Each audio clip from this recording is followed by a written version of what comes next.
Good evening and welcome to today's Committee of the Whole meeting. Today we have an update on the age-friendly Renton. And Carrie Nass will be presenting. Thank you. Welcome. Thank you. Good evening, Council President O'Halloran and council members. Thank you so much for this time to give you guys an update on our age-friendly Renton initiative and plan. Who I have with me is Victoria Kavitek. She's calling in from Atlanta. So I just want to acknowledge Victoria. She was at Vista with us over this last year, working out of our senior center on our age-friendly initiative, and then she was really instrumental in helping to finalize the plan over the last few months. So thank you, Victoria. Thank you, And thank you Victoria. for joining us. I know it's late in Atlanta. Okay, well, I will get started. So as a reminder, I know it's been a while since we last presented on the age-friendly Renton initiative. It's a framework developed initially by the World Health Organization, and then over the last 12 years, the AARP has run the program here in the United States. So you'll see it's a nationwide initiative.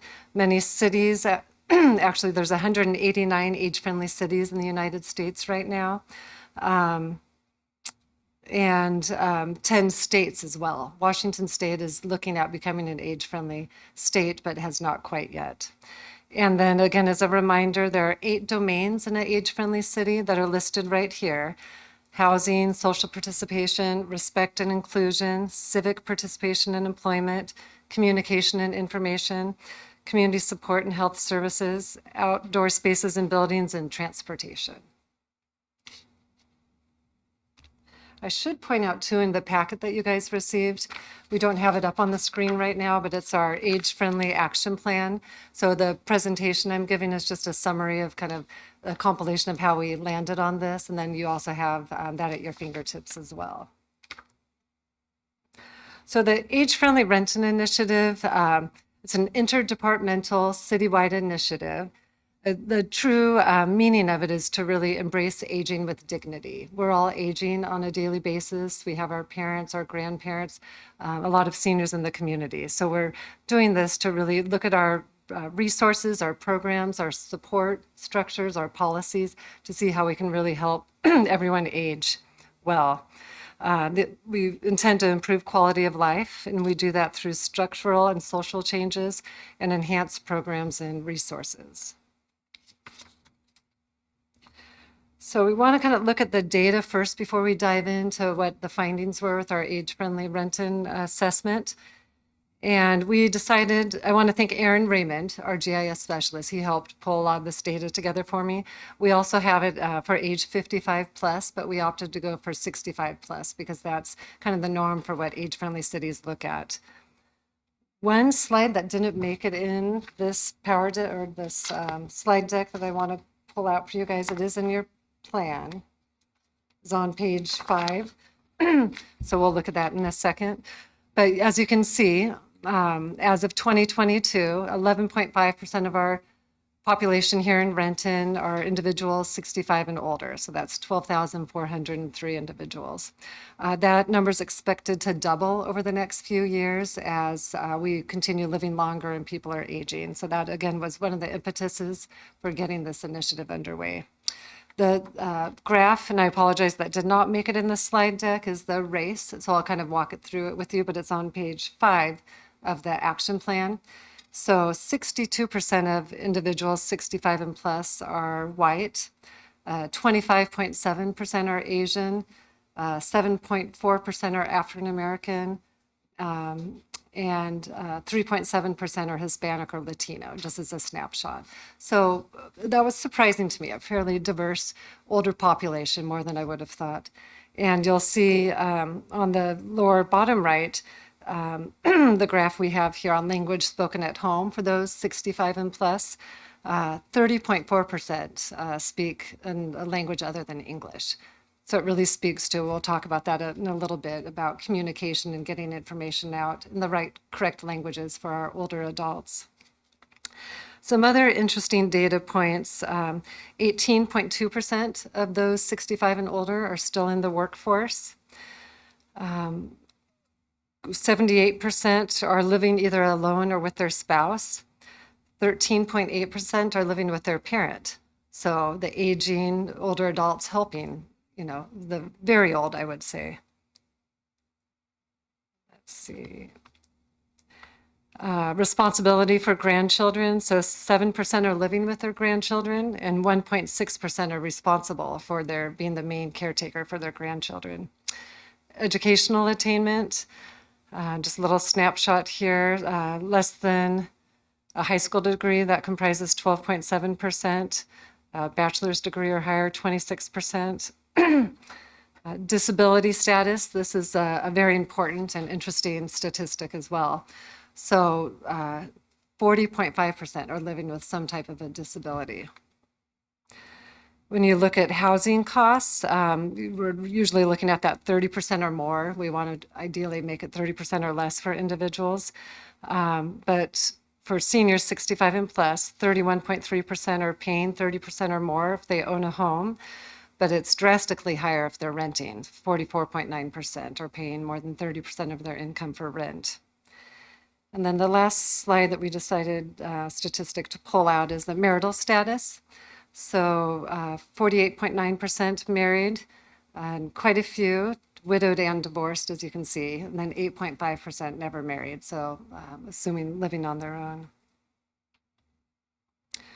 So the timeline for our Age Renton initiative, we kicked it off in 2020, right during the pandemic, but we pulled together a city leadership team and got the support by council and Mayor Pavoni to launch this initiative. So we got the declaration to become an age-friendly city, and that kicked off a 3-year process to develop an action plan. So I'll dive into it a little bit more, but over the last few years, we've been doing intensive community engagement and outreach with older adults and seniors through surveys, interviews, and focus groups. Just more recently now, over the last quarter, we've drafted our action plan that you guys have in front of you, and we'll be submitting that to AARP as kind of that final step in the 3-year planning process.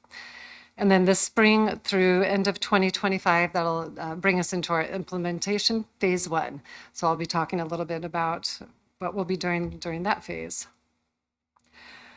So we did, like I said, extensive community outreach with seniors, and even looked at some of the data that we did prior to becoming an age-friendly city.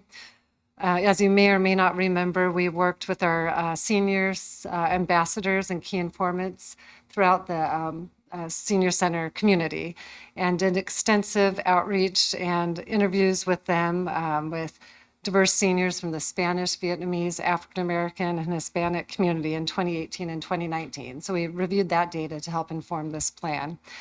AARP has a age-friendly survey, so we adapted that and did an online and print survey in English, Spanish, and Vietnamese back in 2020, and we had 420 survey respondents through that.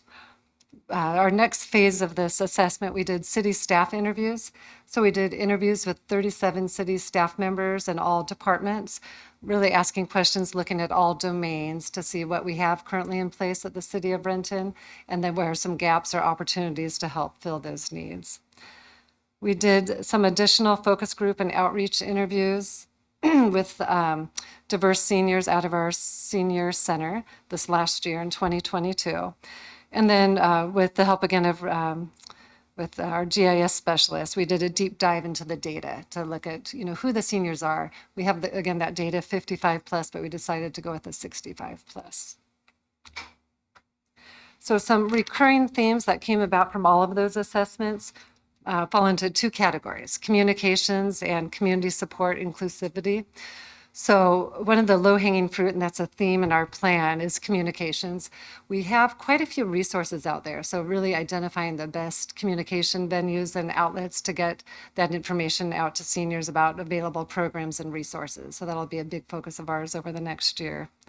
And then really continuing that conversation with seniors to identify how they best want to hear and get information on programs, resources, events. And then the second theme is community support inclusivity.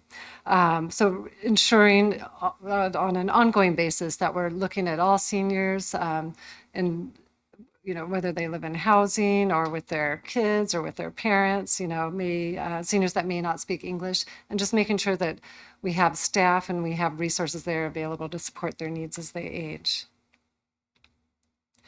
So an age-friendly city that has 8 domains, but after doing our assessment, we decided to focus on these 4 domains for the first few years of our phase 1 of implementation. So health and safety rose to the top, communication and information, housing, and transportation. And so since those rose to the top, we had some more follow-up calls with police, our communications division, our housing, EHHS, and also transportation to kind of further dive into what the findings were to see if they had new programs or resources since the last time we did the assessment and to get their ideas for moving forward.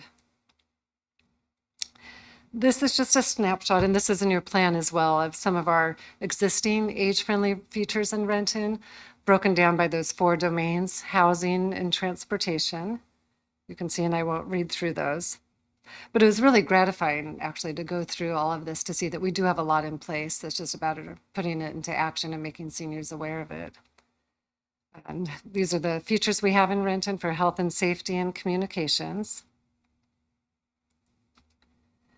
And then each of the 4 domains that we'll be focusing on over the next 4 years, we have a vision and an objective. And then in the plan, we have tactics to kind of help meet those. So I won't, again, necessarily read this, but maybe I'll go through the objective. So by 2025, we want to maintain and enhance existing health and safety programs and resources for seniors, improve access and awareness of these programs among diverse community members in Renton.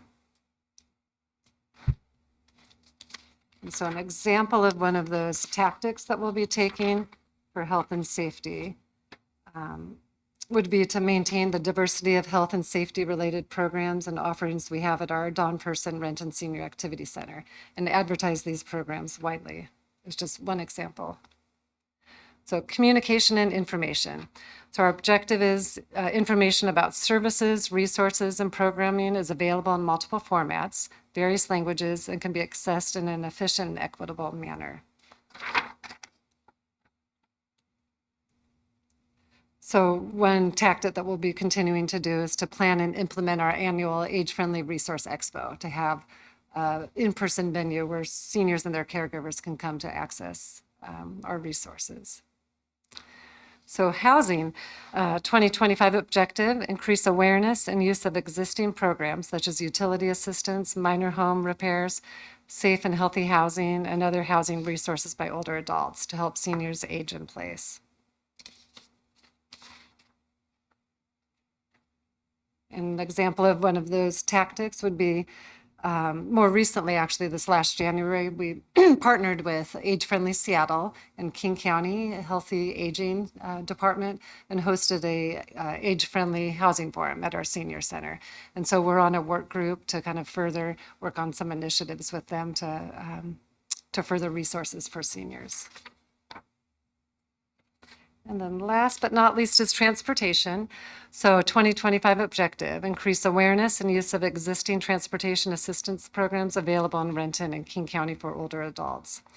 So an example of a tactic we'll be taking is to further advertise all of our driving and transportation options that we have for seniors. Not a lot of seniors know about our Hide Shuttle that we partner with Sound Generations on, as one example. So some age-friendly Renton successes to date. So we've engaged our seniors and key partners to develop this action plan. We expanded and added new health, safety, and food access programs for seniors, and Victoria was instrumental, and she probably out of those 4 or 5 listed there, Victoria led probably 3 or 4 of those. So we added a weekly grocery cart at our senior center. We piloted a food access program for veterans that will be continuing on again this summer with our farmers market. We piloted a senior safety academy. Actually, Renton Police Department and Renton Fire Department piloted that, and we hosted it at our senior center. We engaged our senior advisory board to help select equipment and games for our new senior center backyard, we're calling it, and we'll be activating that this spring and summer with classes and programs. And we've been holding seasonal outdoor classes at our Fit Lot up at North Highlands, primarily focused on seniors. Like I mentioned, we planned and implemented our annual age-friendly Renton Resource Expo. So we had over 600 seniors and their caregivers come this last September. And then we'll be hosting that again, or annually. So this year it'll be on September 29th. And like I just mentioned, we partnered with Age Friendly Seattle, King County Healthy Aging on a age-friendly housing forum. So we'll continue our work on that with them. So next steps, we'll be finalizing our age-friendly Renton webpage. And on that webpage, we'll be having a online resources portal comprised of a lot of the resources that we have in place and then others that are available for seniors in the greater Renton and King County area. We'll be convening an age-friendly Renton work group, probably meeting quarterly because we're all busy, so I don't want to put extra burden on anyone. It really is a matter of looking at what we have and coming together so that way we're working together to support seniors. We'll be reviewing this plan with our Equity Commission, and we hope to do that in May or June at their meeting. We'll continue our collaboration with our local, regional, national age-friendly partners. There's a wealth of resources and sometimes grants available to help support this work. And as you guys know, you need human power for everything that you do. So we'll be seeking out funding for an age-friendly Renton staff or coordinator to help move this forward because I've been trying to move this forward through COVID. And to really do a phenomenal job, I feel like we'll need a staff member to really move this forward. I want to thank you for supporting this initiative. You guys have been supportive from the beginning. And I do want to give a special thanks to our Renton seniors who took the time to do the surveys, the key informant interviews, our Renton Senior Citizens Advisory Board members. They've reviewed many drafts and provided a lot of input on this and are very excited about our next step in the action plan. Want to thank AARP Washington, specifically Amanda Frame. She's the Director of Community Outreach Director, and she's been instrumental. And recording in progress. Want to thank our King County's Veteran Seniors and Human Services Levy. We've received a few grants over the last few years, and we've used portions of the grant to help fund some of the surveys and assessments for this plan. Our community partners, so part of the groups that we interviewed, Valley Medical Center, Renton Housing Authority, Renton Fire Authority, to name a few, that are committed to this work and will continue to partner with. And then all of the city department staff that took the time to go through the interviews, to go through their plans, and their continued support of this initiative to help our seniors. So that is all I have, but any questions or comments or suggestions are welcome. Madam President? Yes. Thank you. Carrie, thank you for the presentation. It's really valuable. I really particularly appreciate the weekly grocery cart because we have many seniors who are dealing with food insecurity. So I really appreciate the fact that we're working on that and we have that going on. But thank you for the presentation. No question, just wanted to applaud the efforts. I also want to echo Councilmember Prince. A great presentation. Thank you. Amazing information. I do have one follow-up question.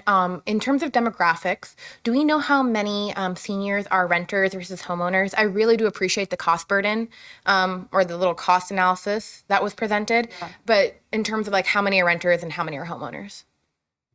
Top of my head, I don't know, but I can find that for you because that is an interesting data point for sure. I would greatly appreciate it. Thank you. Any other questions? I have a question for you. Back to the renters, 65 and plus renting greater than 30% of their income going toward housing. Does that include all of those people who reside within the Renton Housing Authority facilities? And also, does it include those seniors who are like in Merrill Gardens or Lakeside or some of these other, because it seems to me that Renton Housing Authority probably has a larger cost burden because of a lower income, but somebody living at Merrill Gardens has a larger cost burden because it's just bloody expensive. I would assume so, and I can double check with Aaron Raymond on that, but I would assume so. That's what I was thinking, because most of the rental options for seniors, there are apartments, right, or condos, but a lot are the senior housing rental options. Yeah. Councilmember Vaughn.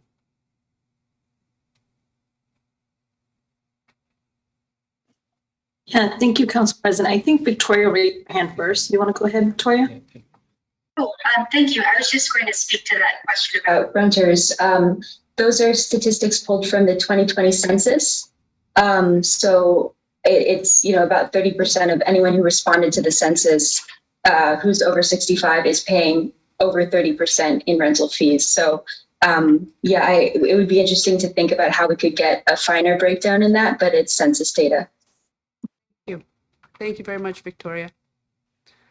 Yeah, Council President, I want to thank you for the opportunity to ask a question. And thank you so much for the presentation. I have a question in terms of the interview that was mentioned when we're talking about how many seniors did we interview. I didn't catch that number. I was just curious.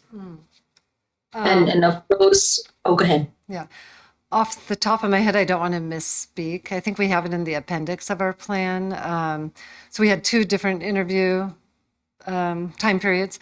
One was before we launched this initiative back in 2018, 2019, when we had a senior ambassador program, key informant program.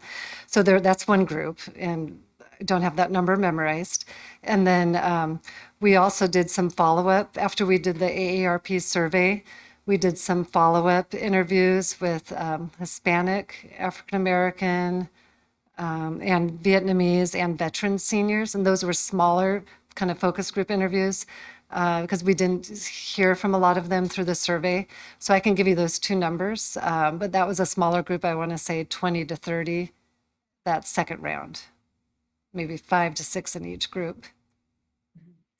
Yeah, thank you. And then just of that, you kind of answer my next question. But was it in language? I only assume there is a Spanish and a Vietnamese focus group of seniors.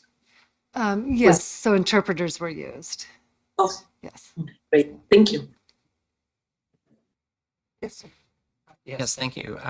Following up on that point, if I'm looking at it correctly on the plan itself, is it's the 643? Is that the number that I'm looking at as far as who were interviewed? And then on that point, with 2018, 2019, is there data? Did you say there's data more recent than that? Because a few things I know obviously happened since then. I think it's obviously pretty informative for going forward, but just to know when we would be seeking to refresh that if certain things have changed, I would say, since 2018, 2019. Yeah, so the follow-up interviews we did with more the diverse group of seniors was last year in 2022. So that's pretty, and it's up to date. And I guess the question that would match with that is, did that kind of correlate to what had been previously collected, or was it vastly different views? It was pretty on par with what we collected, more health and fitness and safety programs and classes, more communication out about programs. Yeah, so it's common themes. Yeah. Just one follow-up question.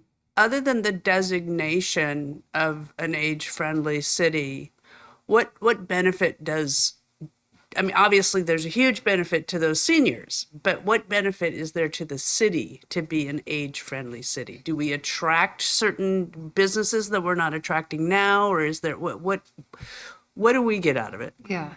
One thing is just resources on kind of best practices on how to best serve seniors. So we're part of a collective nationwide group and a regional group. Then we meet even just in Washington quarterly to kind of learn from each other. So that's one.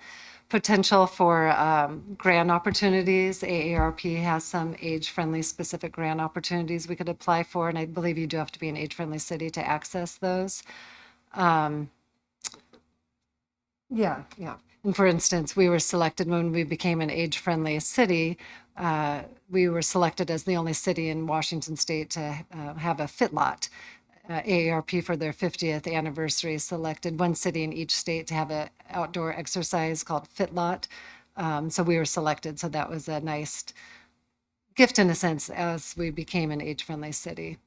policy as well, and really intrigued to see if Washington State becomes an age-friendly state. When you look at some of the other states on the East Coast, Massachusetts and New York, they're working with their age-friendly cities on policy levels or policy changes that could impact or improve quality of life for older adults. Oh, that's wonderful. Thank you. Wonderful. Anything else? Thank you very much, Carrie. Thank you, Victoria. Thank you for joining us, Councilmember Vaughn. I know it's late where you are. And that concludes this committee of the whole. Thank you very much.